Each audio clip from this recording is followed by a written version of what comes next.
मैं पूछता हूँ कि राम मंदिर बनने से क्या व्यवस्था बदली, क्या अर्थव्यवस्था बदली, राम मंदिर बनने से क्या किन किन समस्याओं का समाधान हुआ।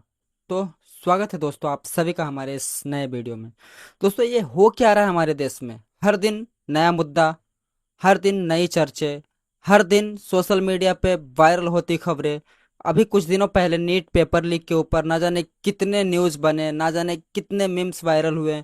मतलब कोई ना कोई टॉपिक इस देश के अंदर छिड़ा ही रहता है। क्या इसके लिए हमारे देश की आबादी बढ़ती जा रही है कि कोई नंगा पुंगा आए और कोई मुद्दा उठा के टीआरपी बटोरे, पॉपुलैरिटी गेन करे।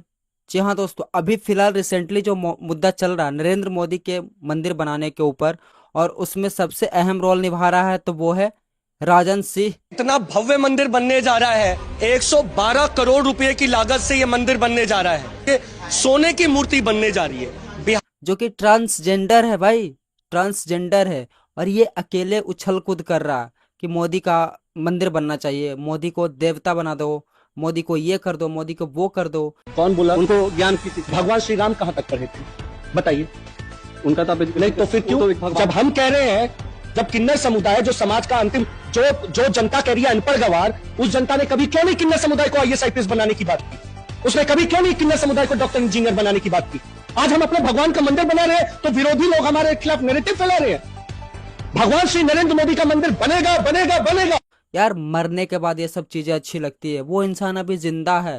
अंगेन घात्रम नयने वक्त्रम न्यायेन राज्यम लवणेन भोज्यम। जिसके तुम तलवे चाट रहे हो ना, वो अभी जिंदा है। कौन है ये लोग, कहां से आते हैं ये? नो डाउट तुम्हारे मन में अगर उसके लिए रिस्पेक्ट है तो रिस्पेक्ट दो, लेकिन क्यों जिंदे इंसान को मारने के पीछे पड़े हो। जय जय मोदी, हर हर मोदी। हर तरफ मोदी चालीसा, मोदी हमारे देवता हैं, मोदी हमारे भगवान हैं। ऐसा कुछ नहीं है, देवता हमेशा सबके हित में काम करता है। लेकिन मोदी और मोदी की पार्टी वो सिर्फ अपने कार्यकर्ताओं के लिए काम करते हैं, अपने लिए करते हैं। नहीं तो इस तरह के बवाल नहीं मचे होते हमारे देश में एक धर्मेंद्र प्रधान जैसे चीटी के इस्तीफा दिलवाने के लिए। उसके इस्तीफा दिलवाने के लिए ना जाने कितने बच्चे डंडे खाएं, कितने लोग मतलब हॉस्पिटल में भर्ती हुए हैं, कितने ही पेरेंट्स का घर गिरवी रखाया ताकि उनके बच्चों का भविष्य सुधर जाए, वो नीट पेपर क्लियर करे और अच्छी पोजीशन पे जाए। मतलब इन सारे मुद्दों को छोड़ के ना, बस कुछ दिनों पहले राम मंदिर के ऊपर बहुत चर्चा चल रही थी। भाई तुम लोग सिर्फ इस देश में रह के ना, इस देश में रह के सिर्फ जनता के भावनाओं के साथ खेल रहे हो। मैं पूछता हूँ कि राम मंदिर बनने से क्या व्यवस्था बदली, क्या अर्थव्यवस्था बदली, राम मंदिर बनने से क्या किन किन समस्याओं का समाधान हुआ। नो डाउट बननी भी चाहिए क्योंकि वो हमारे पूर्वजों का एक पहचान है, कोई उसके लिए इशू नहीं है। लेकिन इतने जो पैसे राम मंदिर के ऊपर खर्च हुए हैं, क्या ये जनता के हित के लिए खर्च होते तो व्यर्थ जाती? इस देश के डेवलपमेंट के लिए खर्च होते तो क्या वो व्यर्थ जाती? कोई बात नहीं है, चलो राम मंदिर की बात मैं नहीं कर सकता यहाँ पे क्योंकि वो ऑलरेडी अब एस्टेब्लिश्ड हो चुके हैं, उसमें जो कॉस्ट लगने थे वो लग चुके हैं। लेकिन ये जो फुटर फुटर कर रहे हैं राजन सिंह ट्रांसजेंडर, भाई किस लेवल का होगा ये इंसान। मैं तो कहता हूँ भाई ये सिर्फ पॉपुलैरिटी बटोरने के लिए जो भी कर रहा है और इससे ज़्यादा कुछ नहीं, ये सिर्फ पॉपुलैरिटी के लिए कर रहा है क्योंकि इसके पहले मैं इसे जानता तक नहीं था। बिहार का पहला ऐसा मंदिर होगा भगवान श्री नरेंद्र मोदी जी का, जहां सोने की मूर्ति लगेगी भगवान श्री नरेंद्र मोदी जी। ये हर जगह, मैं तो ये भी कहता हूँ गाइस गाइस की ये अगर आपको जहाँ भी दिखे ना, मतलब क्या बताएं यार, क्या बताएं। एक जीता जागता इंसान को इसने ना देवता बना, मतलब देवता बना दिया। देवता इन द सेंस कि वो अब स्वर्ग चले गए हैं।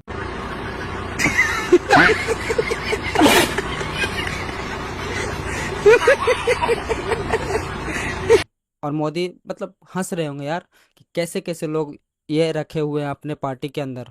मतलब समझ में नहीं आ रहा यार, 2-3 दिनों से बस यही ट्रांसजेंडर इसके समुदाय की मैं बात कर रहा हूँ। मेरे घर हाल फिलहाल मेरी सिस्टर की शादी हुई थी, उन्हें पता ना कैसे पता चल गया कि मेरे घर में शादी थी, और वो लोग मेरे घर में आके ना 20,000 22,000 का डिमांड कर रहे थे। इसके वजह से थोड़ा दंगा फसाद हो गया। वो लोग इतने बेशर्म होते हैं यार, इतने बेशर्म होते हैं कि अपने कपड़े तक फाड़ने लगे। ताकि वो हमारे ऊपर इल्ज़ाम लगा सके कि हम लोगों ने उसके साथ गलत किया। भाई वो 22,000 से चले, फिर 12,000 पे आए। हम लोगों ने 1,000 2,000 रुपये देने की कोशिश किया, लेकिन नहीं, दांती तक उन लोगों ने काटा हम लोग के घर वालों का। अब बताओ, कोई बाहर के आदमी हमारे घर में आके लड़ाई झगड़ा करे तो शोभा देगा क्या? बदले में हमें उसको जवाब नहीं देनी चाहिए? इस बीच ना पैसे की वजह से वो लोग ना हमारे घर में दंगा फसाद करके गए, एफआईआर तक हुआ। फिर लास्ट में उन्होंने इल्ज़ाम लगा दिया क्या, कि इन्होंने हमारे ये गले का कोई गोल्ड था वो छीन लिया। बताओ यार, जबकि उन लोगों ने पहन भी नहीं रखा था, और उसके फाइन हमें भरने पड़े 4,000। और जब मैं 4,000 दे रहा था इस इजीली, तो नहीं मान रहे थे। और फिर जब थाना में गया तो वो बोल रहे थे कि अगर 100 रुपया भी दे देते तो मान जाते। तो फिर ये बात बढ़ी क्यों? ये है इनकी, और ये किन्नर समाज की आ, क्या कहते हैं, किन्नर समाज की ये रिस्पेक्ट बढ़ाने की बात कर रहे हैं। भाई आप सोशल मीडिया पे हो इसीलिए तुम्हें लगता है कि तुम्हारा समुदाय ना बहुत अच्छा है, लेकिन उनके ग्राउंड लेवल पे जाके चेक करो कितने वाहियात किस्म के लोग हैं। जहाँ तहाँ नंगे हो जाते हैं, ना बहू देखते हैं, ना बेटी देखते हैं, ना लड़की देखते हैं। जहाँ तहाँ 10-20 रुपये के लिए नंगे हो जाते हैं। क्या तुमने इसके ऊपर आवाज़ उठाई कि तुम्हारे समुदाय के लोग किस तरह के व्यवहार कर रहे हैं बाहर में रह के? आप कहते हो कि किन्नर समाज का रिस्पेक्ट बढ़ाने के लिए मैं ये सब चीज़ें कर रहा हूँ, किन्नर समाज को इज्जत मिलनी चाहिए। भाई ऑटोमेटिकली जनता उनकी इज्जत करती है, लेकिन जब तुम्हारे समुदाय के लोग बेशर्मी पे उतर आते हैं ना, तब उनके साथ बदतमीजी किया जाता है। ट्रांसजेंडर का हमारे देश में बहुत रिस्पेक्ट है, पहले भी और आज भी और आने वाले वक्त में भी। लेकिन कई सारे ऐसे वीडियोस भी हमने देखे हैं जो ट्रेन पे ये लोग कितना वाहियात किस्म के वारदात करते हैं ना भाई। इनको शर्म नहीं आता कि उधर कोई लेडीज भी बैठी हुई होगी, चाहे तह कपड़े खोल देती है। उन लोगों के सपोर्ट की बात कर रही है। ज़्यादा कुछ नहीं, मोदी मोदी इसलिए कर रहा है क्योंकि उसके संरक्षण में है ये, क्योंकि उसके टुकड़ों पे पल रहा है। बाकी इसे भी पता है कि मोदी क्या है और क्या नहीं है। ये तीर जो है, इसी से राहुल गांधी जैसे रावण का विनाश होना है। और जैसे ही राहुल गांधी जैसे रावण का विनाश हो जाएगा, ऑटोमेटिक कृपा होगी और भगवान श्री नरेंद्र मोदी जी फिर साक्षात राम राज्य की स्थापना हो जाएगी।